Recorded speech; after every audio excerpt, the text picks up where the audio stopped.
Comenzamos. Muy buenas tardes, estimada comunidad jurídica. Nosotros somos B-Lawyer y el día de hoy estamos continuando el curso de construcción. Tenemos la presencia de la doctora Elisa Figueroa, quien es abogada por la Facultad de Derecho de la Pontificia Universidad Católica del Perú. Es especialista en Derecho de la Construcción, Gestión y Administración Contractual de Proyectos de Construcción y Solución Alternativa de Disputas. Actualmente es socia de NPG Abogados y el tema que se va a desarrollar el día de hoy es medios alternativos de solución de controversias en construcción. Estimada doctora, le cedemos el uso de la palabra.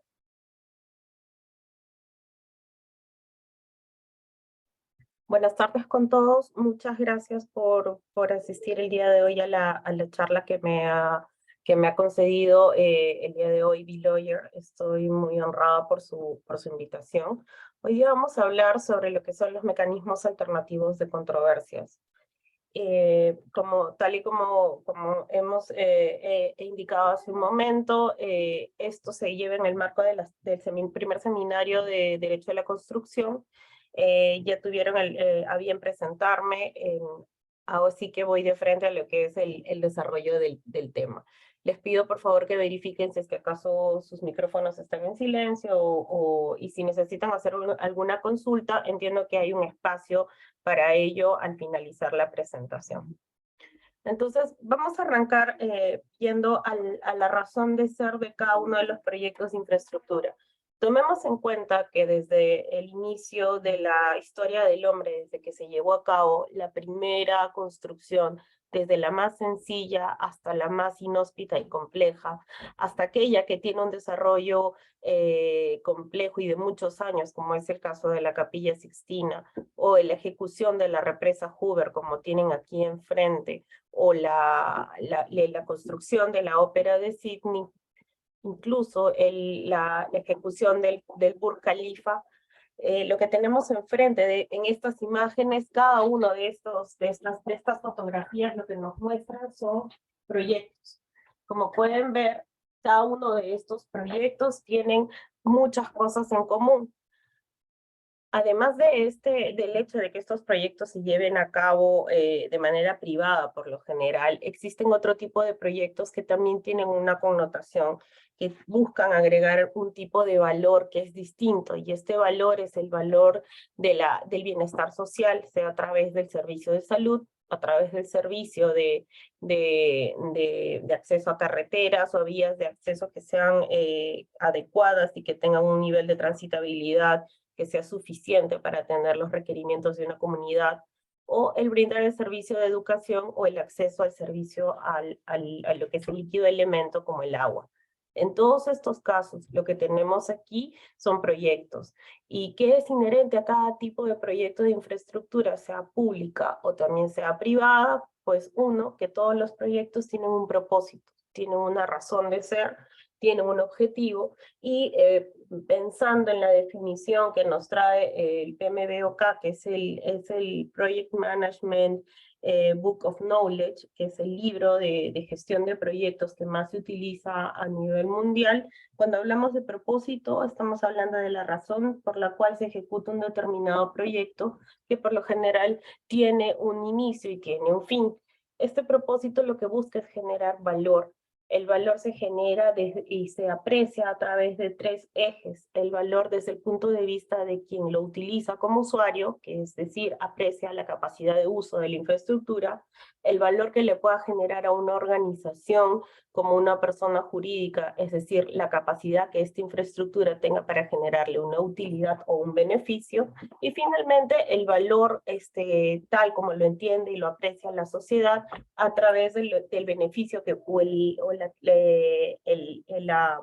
las mejoras que le pueda brindar la infraestructura como tal.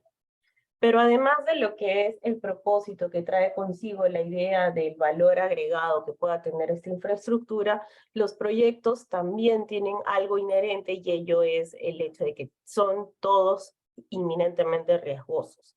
Una vez que nace un proyecto, nace consigo el riesgo. Y por lo general estos riesgos naturalmente están todos inicialmente en cabeza del propietario. Cuando vamos a hablar de lo que es el riesgo, a pesar de que existen sendas y distintas definiciones, una de las definiciones más sencillas y la más aceptada me refiero a temas ingenieriles, es aquella que nos trae la práctica recomendada 62R11 de la Asociación de Americana de Ingenieros de Costos, y esta es la que nos dice que un riesgo es un evento incierto o una condición que podría afectar el objetivo de un proyecto o el objetivo de un negocio determinado. Esto bajo un enfoque de la gestión, la gerencia total de lo que son los costos. Entonces, lo que tenemos aquí es la definición de riesgo. ¿Y por qué la traigo a colación? Porque el riesgo es muy importante conocerlo, cuantificarlo, asignarlo y sobre todo monitorearlo. Y es a través de la identificación de los riesgos en un proyecto que uno va a poder hacer una adecuada alocación o una adecuada asignación. Y ello empleando algunos principios de Construction Procurement, entre los cuales se encuentran este primero, que nos dice que hay una ecuación inevitable que existe entre el precio y el riesgo, porque a mayor riesgo que buscamos trasladar a la otra parte, pues mayor va a ser el precio. Por lo tanto, si hace un momento les dije que, una vez que nace un proyecto, nace el contratante o el empleador o el propietario con todos los riesgos de su lado, y él decide trasladar ciertos tipos de riesgos al contratista, tiene que ser consciente que cada riesgo que traslada va a traer consigo un incremento en el precio, por la sencilla y simple razón que el contratista al momento de identificar ese riesgo tiene que ponerle un monto, una cuantificación para poder afrontarlo y manejarlo como parte de sus obligaciones. Además de ello, es importante que se debe tomar en cuenta que el riesgo ha de ser asignado a quien esté en mejor condición de manejarlo. No es el hecho de que quien supuestamente tenga más espalda financiera es el que mejor lo pueda manejar. No, quien esté en mejores condiciones de minimizar los efectos, así no tenga esa espalda financiera, puede ser el que mejor lo maneja.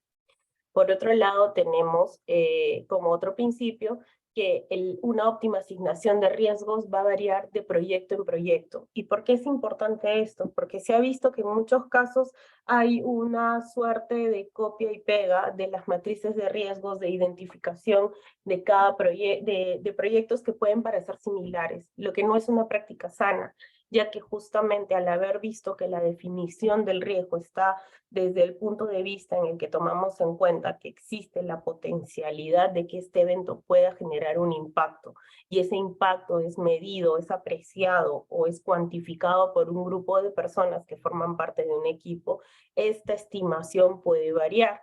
Por lo tanto, la asignación de un riesgo de proyecto a proyecto no hay forma que sea igual.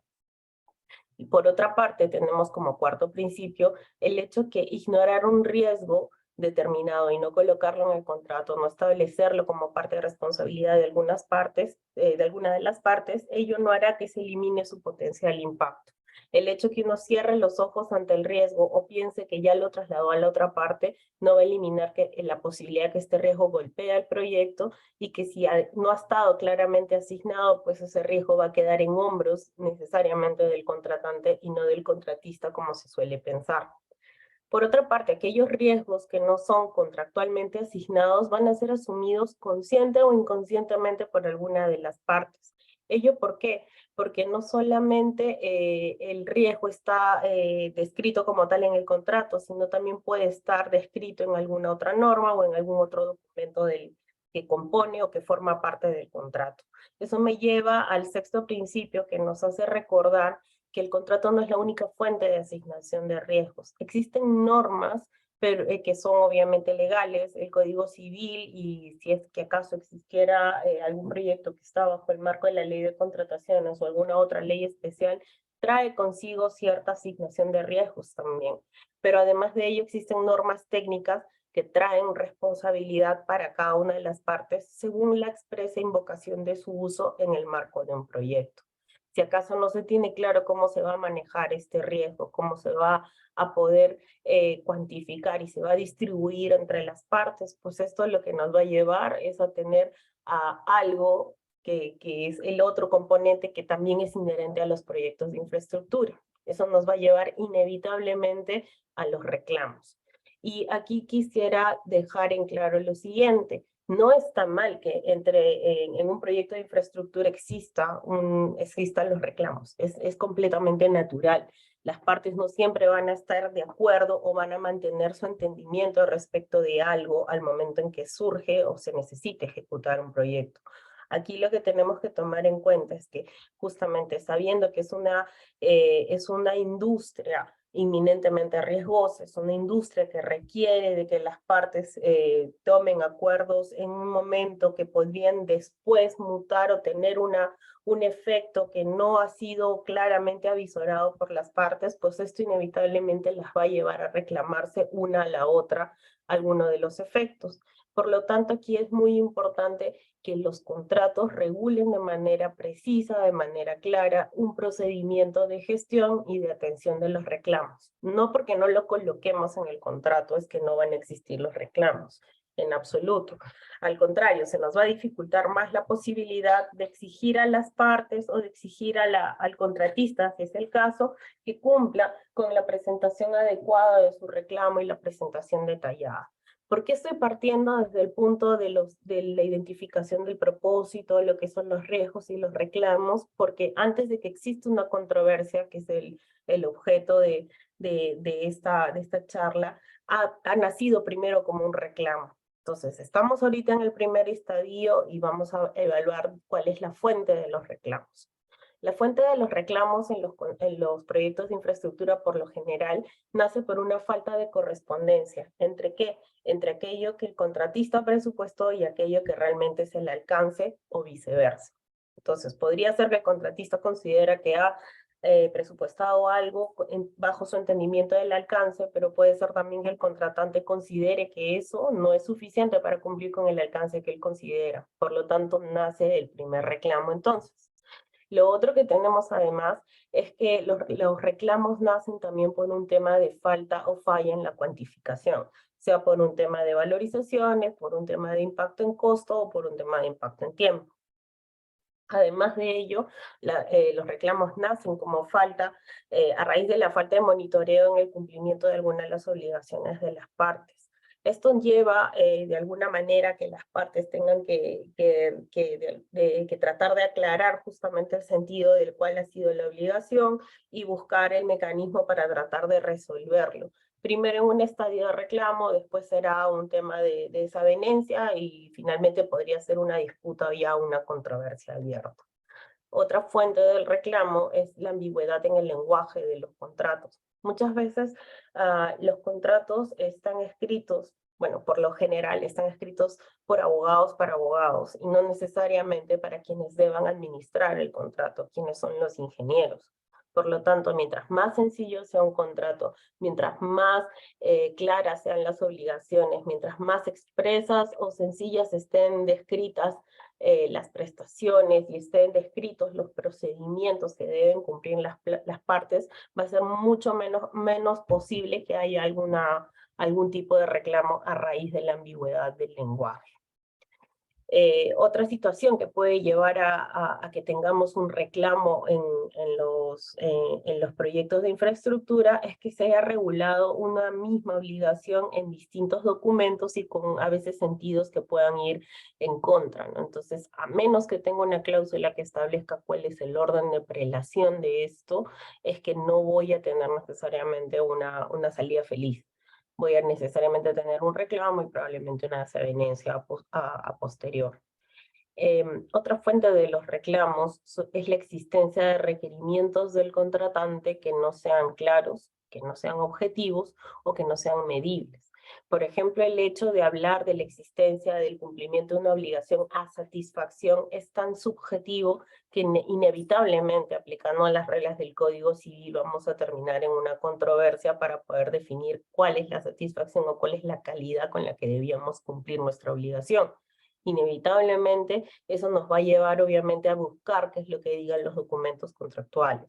Y si acaso tanto especificaciones como expediente técnico o cualquier otro documento que esté acompañando el contrato, si no ha sido claro, pues vamos a tener que mediar o buscar a un tercero que termine por esclarecer cuál es este estándar de cumplimiento, por lo que es mejor evitar este tipo de situaciones y sí pegarnos a la declaración de existencia de requerimientos, insisto, que sean claros, objetivos y medibles. Otro evento que podría dar lugar o que podría dar o generar a un evento, una fuente de reclamo, es el hecho de que tengamos cláusulas donde no existan ni procedimientos ni efectos que sean claros. Por ejemplo, el hecho que se diga que al contratista se le va a pagar se le va a pagar la valorización cada 30 días, pero no existe un procedimiento para revisar la valorización o para levantar las observaciones, y por lo tanto no se sabe en qué momento es que realmente está aprobada la valorización. Ese tipo de cláusulas, por ejemplo, no ayudan y más bien dan lugar a reclamos en los proyectos de infraestructura. Otra cláusula que podría generar problemas o ser una fuente de reclamos son aquellas cláusulas que no tienen responsables o alguna de las partes como responsables del cumplimiento. Entonces estas cláusulas que son vacías y se dejan en general no te ayudan tampoco, te generan una situación de mala interpretación. Es, por ejemplo, el caso en el que se pueda decir que si tengo un contratista que es constructor y este contratista obviamente debe terminar las obras, si es que tuviera que hacer algún tipo de trabajo de paisajismo o plantar árboles, por ejemplo, y si tiene una cláusula en la que se le regula que él debe preparar un protocolo de mantenimiento y de cuidado de las plantas, pero no establezco quién es el responsable de su cuidado entre el momento de la recepción hasta que inicie la etapa de operación por el operador oficial, por ejemplo, deja en un limbo quién es responsable de esto. Yo, si interpreto la cláusula, podría pensar que el contratista no tiene por qué hacerlo, porque si su tarea solo es construir, no tendría por qué operar ni mantener. Pero por el otro lado también habría la interpretación de que si está establecido que debe hacer el protocolo y debe implementarlo o debe monitorearlo por último, en teoría podría también ser responsable de ejecutarlo. Entonces es importante evitar que estas cláusulas no sean redactadas de la manera adecuada y siempre pensando en que se necesita implementar estas cláusulas, se necesita hacer gestión con ellas y hacer administración como tal del contrato. Hace un momento también les comentaba un caso donde si hay prelación de los documentos, un orden de interpretación, en caso existiera algún efecto contradictorio entre una cláusula y la otra, si no tenemos claramente una prelación establecida en el contrato, eso inevitablemente nos va a llevar también a otra fuente de reclamo. La ausencia de procedimientos de solución de controversias que sean claros y que sobre todo sean cumplibles, también esa es otra fuente de reclamo. Nada ganamos realmente si es que no se regula bien una cláusula de solución de controversias o la redactamos de una manera en la que prácticamente llegar a la solución de la controversia pueda ser una empresa prácticamente imposible o poco factible de cumplir. La idea precisamente es que los reclamos tengan un procedimiento, que las controversias también lo tengan y que obviamente tengan una vía de salida y una vía de solución. Si no, lo que estamos haciendo es generar situaciones en las que estamos bombardeando nuestro propio proyecto a través de una mala redacción del contrato. Entonces, ¿qué es lo que se necesitaría para formular un reclamo? Porque el reclamo, ya les había dicho, es el origen, es, digamos, la semilla de la controversia. Es importante para formular un reclamo que se verifique la existencia de 4 factores. Primero, que tenga una causa y que esa causa me permita a mí, de alguna manera, estar amparado para poder invocarla. Lo otro es que esa causa haya generado un efecto determinado, y ese efecto pueda ser medible y pueda ser cuantificable. Así también tener un derecho, sea regulado en el contrato o por las normas, que me permite invocar que tengo derecho a que esa causa se me reconozca, sea a nivel económico, a nivel de tiempo. Y finalmente lo que tengo que verificar es que exista la sustentación y la documentación como tal del reclamo. Yo no puedo presentar un reclamo simplemente diciendo tengo derecho a 20 días de ampliación de plazo y no presento un análisis de impacto de ruta crítica, no presento las causas por las cuales se ha retrasado el proyecto, no identifico cuáles han sido mis propias, incluso ineficiencias, las muestro y las limpio de mi análisis. eso no tiene sentido y no tiene asidero, o sea, no tampoco llega a buen puerto cuando estamos en una situación, sea a nivel arbitral o según el mecanismo de solución de controversias que se haya elegido en determinado proyecto. ¿Qué aspectos son importantes para la formulación del reclamo? Como les decía, que se haya invocado una causa que esté previamente estipulada, que se hayan cumplido con los procedimientos y los requisitos, pero además que se haya cumplido con las formalidades para la comunicación. Es siempre mejor evitar que nos estén tratando de atacar el reclamo desde un punto de vista formal mucho más que de fondo. Si acaso cumplimos con todos los requisitos, las formalidades y el procedimiento, va a ser mucho más difícil de que no se enfoquen las energías en resolver el fondo y en vez de distraerlas hacia la forma. En el caso de que aplique la norma peruana en el análisis de algún tipo de reclamo, hay que verificar si es que la misma es aplicable por sobre ciertos pactos contractuales, porque puede ser el caso, por ejemplo, que hay cláusulas en las que se establece que si no se presenta un reclamo, el contratista pierde derechos. Y para quienes nos acompañan y son abogados, saben que la pérdida de derechos realmente como tal, la caducidad está regulada en el Código Civil y está reservada únicamente para supuestos que estén regulados en la ley. En el otro aspecto también es que es importante que se cuide el cumplimiento de los principios de la buena fe, cooperación y la mitigación de daños. Cuando hablo de buena fe, hablo del hecho de obviamente no buscar reclamar aquello que no nos corresponde, es cooperar a través de la entrega de la información que sea necesaria para que pueda resolverse nuestro reclamo, y así también el hecho de que se deba mitigar los daños. El principio de mitigación de daños está recogido por el Código Civil en la cláusula 1320, en el artículo 1327, y el hecho de que una de las partes no cumpla con ello, pues le quita a la otra la responsabilidad de tener que resarcir aquellos daños que se pudieron evitar. Otro aspecto importante cuando se formula un reclamo es verificar quién es responsable de probar el nexo causal y los daños. En algunos casos será el contratista, en otros casos será el contratante, en todo caso se tiene que identificar y cumplir con ello. Además, es importante que se tome en cuenta que para la formulación del reclamo y de cualquier reclamo realmente en construcción, sea desde el punto de vista del contratante o del contratista, la gestión contractual debe estar al día y debe empezar desde el día cero. Prácticamente desde el momento en que estamos presentando el proceso de licitación, en el proceso de licitación, y estamos identificando qué cláusulas podrían ser contingentes o qué aspectos podrían ser contingentes para el proyecto desde el punto de vista del contratista o desde el punto de vista del contratante, se tiene que hacer la gestión desde el día cero prácticamente. Se tiene que identificar y se tiene que monitorear para justamente dar cumplimiento a procedimientos, dar cumplimiento a las obligaciones que trae consigo el, por ejemplo, notificar, como es el caso de los contratos NEC, se tiene una regulación muy interesante para temas de lo que es las alertas tempranas, y no hacer esto, no cumplir con las alertas tempranas, trae consigo ciertos resultados no tan favorables para el contratista, por lo que la gestión es muy importante.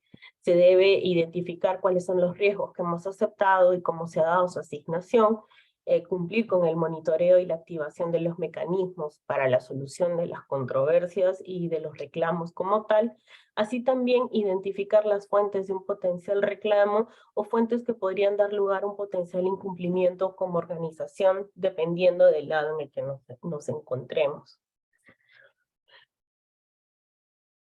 Otra pauta importante es el hecho de generar documentación, y cuando hablo de documentación no hablo de documentación que sea armada después que fue necesario presentar un reclamo para luego tratar de sustentarlo, sino me refiero a documentar de manera contemporánea todos los eventos, de manera contemporánea el ingreso de materiales, el ingreso de recursos, el ingreso de equipos, el establecer día a día a través de reportes diarios, en reportes semanales o reportes mensuales, si es necesario, compartirlos con el contratante o con nuestra contraparte, esa información para que justamente esta data pueda ser aceptada y pueda haber sido conocida de manera contemporánea. Eso va a facilitar mucho no solo la labor de sustentar el reclamo, sino la labor de que si acaso necesitáramos un perito experto, el encontrar información va a estar en mejores condiciones de plantear cuál va a ser el mecanismo de análisis de impactos en tiempo o en costo.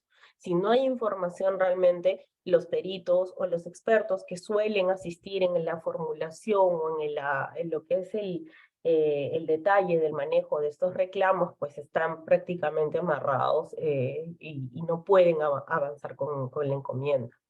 Lo otro que es importante, y reitero una vez más, es cumplir con procedimientos y los requisitos. Si nos dicen que tenemos que avisar inmediatamente, se tomó conocimiento de que existiera un evento que puede impactarnos en costo o en plazo, se debe avisar inmediatamente o tan pronto como se pueda. Si acaso nos dicen que tenemos un plazo para poder sustentar ese aviso de posible reclamo, pues hay que hacerlo. Si nos dicen que tengo que sustentar el impacto empleando una determinada técnica, sea por ejemplo el Time Impact Analysis o utilizar cualquier otro tipo de mecanismo o metodología de análisis de impacto de manera sea prospectiva o retrospectiva, se tiene que cumplir con estos requisitos y evitar entregar documentación que sea incompleta. El contratista debe hacer evidente, y si es el caso el contratante, debe hacer evidente qué situaciones puedan haberle sido imputables y castigarlas o retirarlas, o hacer evidente en la formulación de su reclamo, hacer evidente de que estas han sido castigadas y que no se están reclamando, o analizar justamente y hacer evidente este análisis en los documentos de que las mismas, si pudieron ser concurrentes, pues se retiraron como parte del análisis que se presenta. Lo otro también que tenemos enfrente como una pauta es el hecho de que es importante probar de manera objetiva cuál es el nexo entre la causa, obviamente, y el efecto, y quién es el que genera justamente este evento que nos daría lugar a un reconocimiento, sea por exención de responsabilidad por impacto en el tiempo o a un mayor costo si es que acaso se hubiera generado un impacto a causa del incumplimiento de alguna de las partes. ¿Cómo se debe responder este reclamo? Pues quien busque rechazar el reclamo tiene primero que analizar si la causa ha sido regulada o no, si existiera o no este derecho, si es que realmente es su responsabilidad asumir el efecto de un evento que se ha podido producir. Por ejemplo, en el caso de los eventos de fuerza mayor, sabemos que el Código Civil establece que hay una exención de responsabilidad por el tiempo, eso es evidente, pero respecto a los costos, si acaso las partes no han acordado algo, el Código Civil establece pues que ninguna de las partes se debe una a la otra el impacto por este evento, ¿no? Entonces, existen contratos donde se sucede que a veces el contratante busca así asumir por lo menos un porcentaje o busca de alguna manera mitigar este impacto en el contratista, pero no es lo usual. Pero si acaso estuviera regulado, pues tendría que verse si es que es su responsabilidad asumir el efecto del evento y cómo. Por ejemplo, en el caso de los eventos de ampliación de plazo, a veces no siempre se reconoce únicamente los gastos generales, porque a veces los impactos en tiempo pueden generar también un efecto en los costos directos. Por lo tanto, en ese supuesto se debe evaluar qué es lo que dice nuestra cláusula para ver si también se tiene que reconocer ese impacto en el costo directo y establecer obviamente los mecanismos para que el contratista pruebe cuál ha sido ese impacto, no solamente en el gasto general, sino también en su costo directo. Lo otro importante es verificar si todo aquello que se reclama es culpa realmente de quien está recibiendo el reclamo, porque pueden haber supuestos donde se hayan situaciones de concurrencia de responsabilidades frente a un mismo evento, o pueden haber situaciones en las que de repente ante un evento específico se dio una orden de mitigación y el contratista no lo cumplió y está tratando de cobrarnos esa decisión o ese hecho de haber sido un poco diligente. Entonces ahí es importante justamente hacer ese análisis con el cuidado que corresponde. Lo otro, hay que verificar si es que el reclamo fue presentado a tiempo, fue presentado documentado y debidamente sustentado, si es que ha habido una efectiva mitigación de daños por parte de la otra parte, y también verificar si es que al momento de responder se tiene que hacer con cierto detalle, se debe hacer a través de una reunión tal vez, o un intento de acuerdo entre partes. Eso va a depender mucho de la cláusula que regule la solución de los reclamos. Para aquellos casos en donde ya no quede más después del análisis que se ha hecho que aceptar el reclamo, también se debe tener el cuidado de ver cómo se va a responder, y en el caso de los clientes que siempre tienen la tentación de decir no procede sin justificar por qué, es mejor siempre sustentar las razones por las cuales se está rechazando un reclamo, y siempre pensar que aquello que se escribe durante la ejecución del proyecto puede inevitablemente llegar a manos de un árbitro, si es que el caso un juez, o de repente a manos de un dispute board, si es que ese es el mecanismo que se ha pactado como mecanismo para la solución de controversias. Entonces, habiendo hecho este preámbulo y habiendo conversado sobre la importancia de identificar los riesgos, de la vinculación que tienen estos con los proyectos, el cómo podrían ser también la fuente de algunos reclamos, vamos a entrar a hablar de la importancia de las cláusulas de solución de controversias. Y traigo para ustedes este dicho, bueno, esta frase que nos dice Flavius Renatus Vegetus, que dice: si quieres vivir en paz, prepárate para la guerra. Y eso lo tomo como un mantra incluso para la gestión de los proyectos o la gestión contractual y legal de los proyectos, porque es importante estar preparados desde el día 1 para que si acaso fuera necesario utilizar algún elemento en documentos, algún elemento en cuanto a lo que se ha dejado como seña en las actas de reunión, o si acaso se presentó algún protocolo o algún otro documento técnico, es importante tener claro eso y mapeado para poder estar listos si es que es necesario defendernos ante una situación de controversia. Entonces, para verificar si es que estamos ante una situación de controversia, ante un reclamo que ha sido resuelto de una manera no favorable para alguna de las partes, lo primero que tenemos que hacer obviamente es ver cuál es la cláusula de solución de controversias. Y repito, como lo dije al inicio, es muy importante redactar esta cláusula de manera clara, de manera saludable y sobre todo que sea cumplible para las partes. ¿Eso por qué? Porque el poder redactarla de manera ordenada es una manera también de poder reconocer que nuestra actividad de construcción, la actividad del desarrollo de infraestructura es altamente conflictiva y como tal es inevitable que hayan reclamos, es inevitable que tengamos algún tipo de desavenencia o controversia, y evitar justamente regular un procedimiento que nos permita resolver estas situaciones realmente es generar un conflicto en sí y complicarnos la posibilidad de manejar de manera efectiva y eficiente este tipo de situaciones.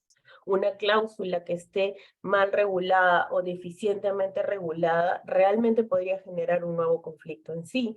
Y es el caso, por ejemplo, de ciertas cláusulas patológicas que se presentan, por ejemplo, para el tema de los arbitrajes, ¿no? Donde a veces se regula una sede que es distinta a la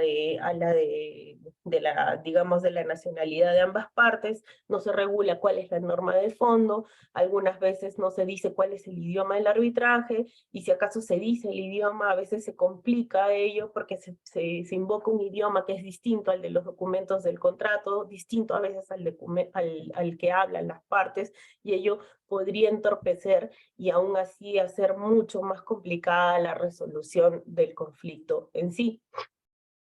Entonces, si vamos a hablar de mecanismos de solución de controversia, les traigo una primera distinción. Tenemos enfrente primero los mecanismos de solución directa y los indirectos.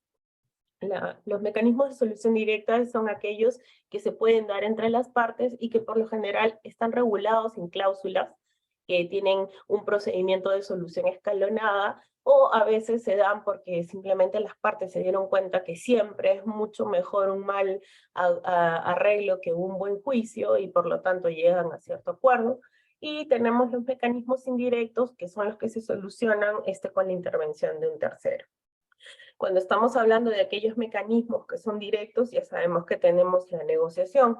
Y cuando hablo de negociación directa, estoy hablando de negociación en una primera etapa entre quienes están a nivel de proyecto o a niveles de gerencias de proyecto tratando de resolver un determinado reclamo.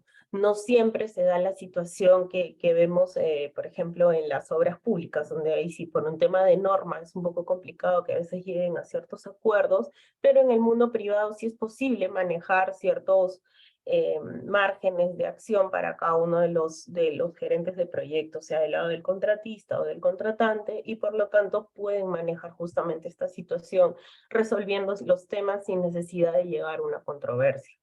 Cuando estamos hablando de un nivel de negociación ejecutiva, estamos hablando de la negociación que muchas veces se hace a cargo de los gerentes de cada una de las empresas, o hablamos de jefes de división, o gente que no ha estado involucrada de manera directa en el día a día del proyecto y a los que a veces se recurre porque se busca justamente que gente que no está, digamos, involucrada con el manejo del día a día pueda tener una mirada más fresca, una mirada más fría, por así decirlo, de la situación, y lo puedan resolver sin necesidad de comprometer la relación comercial de ambas partes.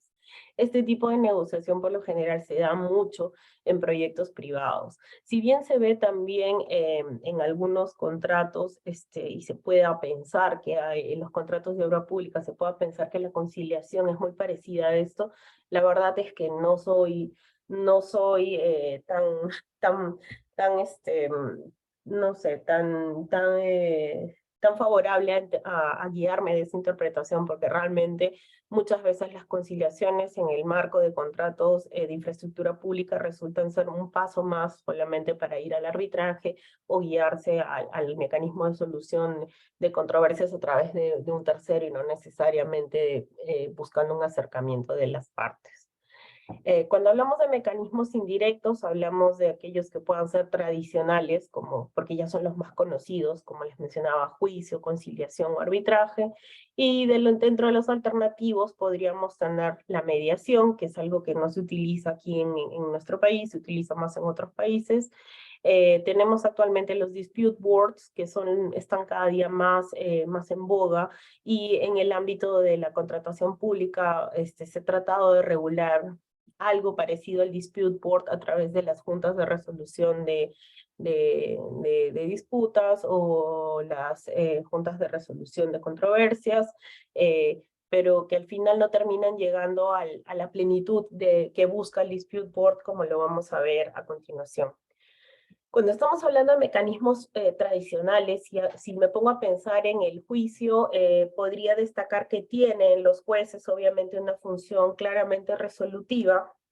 Obviamente ellos no tienen una función muy especializada. Sabemos que si acaso se tiene que recurrir a una situación de juicio, a lo mucho podríamos llegar a un juzgado comercial, y salvando, a pesar de que son gente muy preparada y que ven distintos tipos y casos, pues lo que tenemos enfrente por lo general es un juez que no conoce ni está especializado en lo que se requiere para solucionar una controversia de construcción como tal.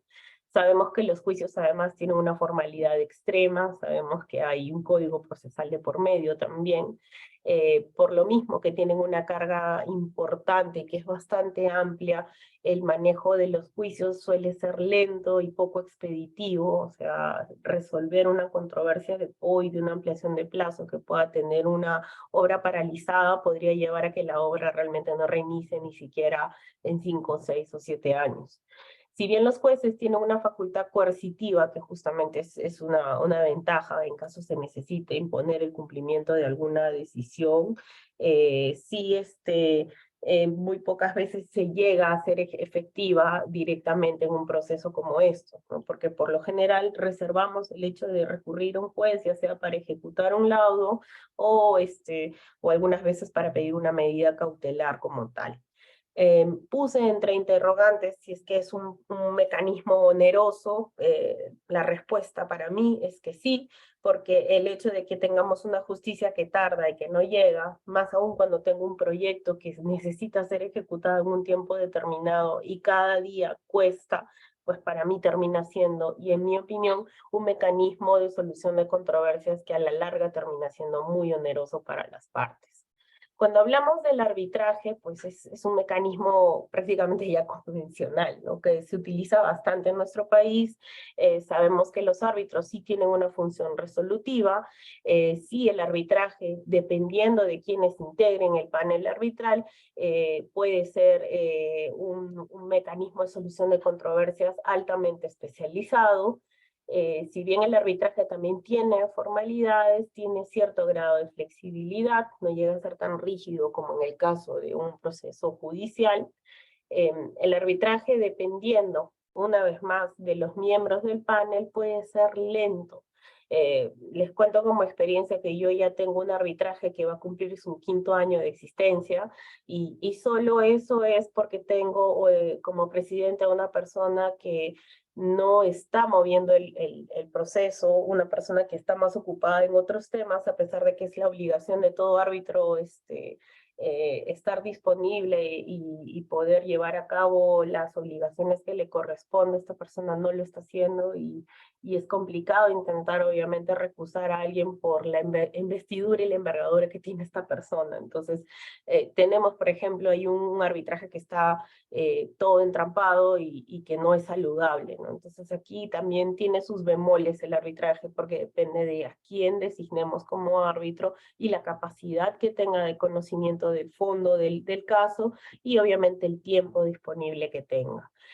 Los árbitros sabemos que no tienen una facultad coercitiva, por lo que tienen que recurrir a los jueces, y en cuanto a temas de costo, pues sí, es mucho más oneroso, es mucho más caro tener que llegar a un arbitraje, porque por lo general, si llegamos a un arbitraje, ya estamos viendo una obra que ya sufrió, una obra en donde el árbitro prácticamente va a tener una función de prácticamente hacer autopsia de lo que pudo haber sucedido en el proyecto, y cosa que no necesariamente contribuye a que la obra llegue al fin y al propósito para el cual fue concebida y se pactó el contrato, ¿no? Cuando hablamos de mecanismos alternativos, voy a hablar del dispute board, que es lo que está más, más ahorita en boga y que se está utilizando mucho más. Y quiero comentarles que en el caso del dispute board tiene distintas funciones. Tiene una función preventiva, tiene una función consultiva y también tiene una función resolutiva. En el caso del dispute board, se necesita que las partes se pongan de acuerdo desde la firma del contrato para poder justamente implementarlo, y para que pueda desplegarse la función de la preventiva o del dispute avoidance, que es decir, evitar realmente la controversia. Se necesita que el panel entre en función desde el primer día en que arranca el proyecto. ¿Por qué es importante ello? Porque los Dispute Board Members, además de cumplir una función de acompañar, y son un colegiado netamente técnico, ayudan a las partes de alguna manera a que centren la atención de lo que puedan necesitar en aquello que es esencial y que es relevante para resolver en el día a día, de cara a avanzar con el proyecto. Eso siempre y cuando tengamos un dispute board que es standing, o que es un dispute board que se va a mantener durante toda la ejecución del proyecto. Eso porque existe también otro tipo de dispute board, que es uno que se le llama ad hoc, que lo llamamos cuando se le necesita porque hay una determinada controversia, está en el proyecto, resuelve, termina la resolución de ese tema y se disuelve. Ese no tiene una función, no nos permite realmente hacer la labor de la avoidance o prevenir la controversia como tal. Por eso es que se utiliza mucho más actualmente el dispute board, que es permanente o constante para la obra. ¿Cómo desplegan su función consultiva? Dependiendo de lo que hayan pactado las partes en el contrato, es posible que este dispute board además asista a las partes a resolver cualquier tipo de oscuridad que tengan respecto a algún término del contrato, o alguna situación que puede que no esté clara en las especificaciones o en el entendimiento del alcance técnico. Así también, si es que acaso hubiera una situación que por procedimiento contractual evolucionó de un reclamo a una desavenencia, entonces ya pasa a desplegar entonces el Dispute Board su función resolutiva, decide y por naturaleza, además que debe estar establecido en el pacto, esta decisión del Dispute Board es obligatoria para las partes. Y es obligatoria porque las partes, al haber decidido implementar este como mecanismo de solución de controversias alternativo, se obligan a precisamente cumplir con lo que éste decida hasta que esa decisión sea revocada por algún tribunal arbitral, porque después de este mecanismo lo que sigue es justamente la solución a través de un mecanismo arbitral. Como les comentaba, los dispute boards son altamente especializados, se prefiere siempre a quienes sean ingenieros o especialistas según el tipo de obra. Y si bien algunos paneles son integrados por abogados, siempre es preferible que sea solo uno o que realmente sean más los ingenieros y que tengan obviamente una preparación en el manejo de este tipo de mecanismos de solución de controversias para poder ellos desplegar las funciones completas. Reitero la importancia de que sea un dispute board standing para que conozca de manera contemporánea la situación del proyecto y no solamente la situación, sino que ya conoce cuál es justamente el desenvolvimiento de la conducta de cada una de las partes. Esa sola presencia ayuda muchas veces a desincentivar conductas que puedan ser tóxicas o conductas que puedan ser no saludables para la ejecución del proyecto. Sí se lleva a cabo justamente la conducción del Dispute Board, por lo general con formalidades. Estas formalidades son flexibles y dependen de lo que hayan acordado las partes. Por ejemplo, tenemos las formalidades recogidas en las reglas de la Cámara Internacional de Arbitraje, pero también tenemos algunas regulaciones en las que justamente los propios Dispute Board Members establecen los procedimientos tomando como base o bien este estándar internacional o el estándar que establece los contratos FIDIC o los contratos de la Federación Internacional de Ingenieros Consultores. El Dispute Board es altamente expeditivo, resuelve las controversias en plazos bastante cortos, no más de 84 días, por ejemplo, en el caso de FIDIC. En la ICC también tienen periodos parecidos. Eso a comparación de los 3 años o 2 años que pueda durar un arbitraje, o los 5, 6 o 7 de un juicio, obviamente es una maravilla para la gestión del proyecto. No poseen en sí una facultad coercitiva, como tampoco la tienen los árbitros, pero aquí la fuerza del cumplimiento de aquello que ellos decidan viene justamente de la propia obligación y la propia voluntad de las partes. En cuanto a si es oneroso o no este mecanismo de solución de controversias, me permito indicarles que podría parecer que es caro, pero realmente frente a las ventajas que genera el hecho de prevenir las controversias, manejarlas de manera oportuna y realmente si es necesario y alguna de las partes las termina expresando su no conformidad en cuanto a una decisión del Dispute Board y lo llega a elevar a arbitraje, lo que sucede normalmente con los árbitros es que finalmente por lo general se confirma las decisiones del Dispute Board, ya que ellos han tenido justamente la posibilidad de ver el desenvolvimiento de la controversia, han estado incluso en obra y están en obra, tienen la obligación de hacer visitas por lo menos una vez al mes y son los que han conocido de manera contemporánea la controversia. Por lo tanto, resulta ser en realidad una inversión para evitar luego tener una situación más complicada como la que pueda darse en una situación arbitral. Creo que el boom del uso de los dispute boards y en nuestro país se ha dado justamente a raíz de la ejecución de las infraestructuras de los Juegos Panamericanos, donde utilizando el contrato NEC 3, ahí lo que se hizo fue implementar la cláusula de solución de controversias, no la que traía NEC 3 ahí, que era arbitraje o mediación, sino se implementó la cláusula del uso del dispute board y se reguló una cláusula que tenía una inspiración también en las cláusulas y las disposiciones de los contratos FIDIC, por lo que eso permitió justamente que las controversias que nacían ahí en la ejecución de los proyectos se resuelvan rápido, de manera contemporánea, y sin el derecho de que el contratista paralice la obra, sino que continúe, y con ello se favoreció la entrega oportuna de los proyectos. Eso es todo lo que tengo para compartir con ustedes respecto a los mecanismos de solución alternativa de controversias. Les doy las gracias por su atención y quedo atenta a sus preguntas. Sí, doctora, muchas gracias por su presentación. Hay una pregunta que la dejaron hace un ratito, se la leo, es, profesora Elisa, cuando una, a ver, se va un ratito.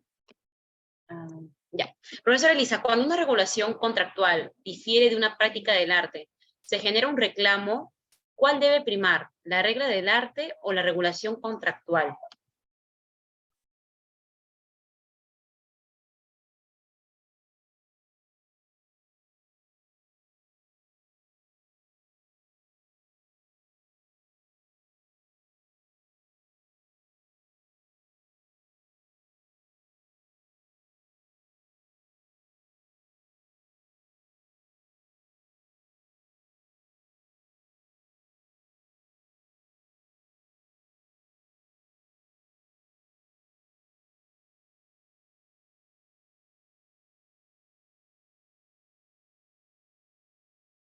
Ahora sí, creo que tenía problemas con el micrófono porque estaba muteada.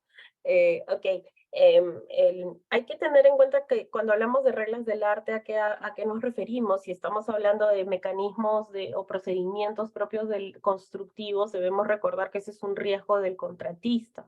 Y cuando hablamos de contrato, el contrato, dependiendo del sistema de entrega de proyecto que se elija, puede ser un contrato tradicional donde yo le digo al contratista, toma mi expediente y ejecútalo como tal, o es otro en el que yo le digo al contratista, estos son mis requerimientos, diseña y construye por favor y entrégame la infraestructura, o de repente tengo otro donde le digo, además de que me entregues la infraestructura, dámela funcionando y con este tipo de rendimiento.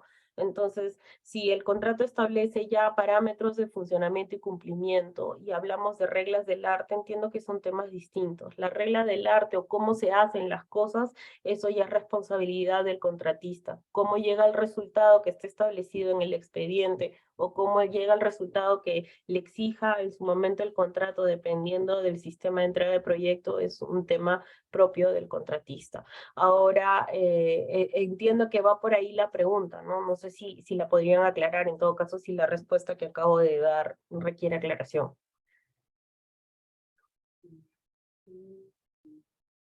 Sí, doctora, hay otra pregunta y dice, Okay. en un contrato NS3F, el DAB emite una decisión declarando improcedente la petición porque la parte solicitante no cumplió con las formalidades y por ello tampoco se pronunció sobre el fondo de la controversia. Debido a ello, parte afectada manifiesta que reclama al DAB pronunciarse sobre el fondo de la controversia. Consulta.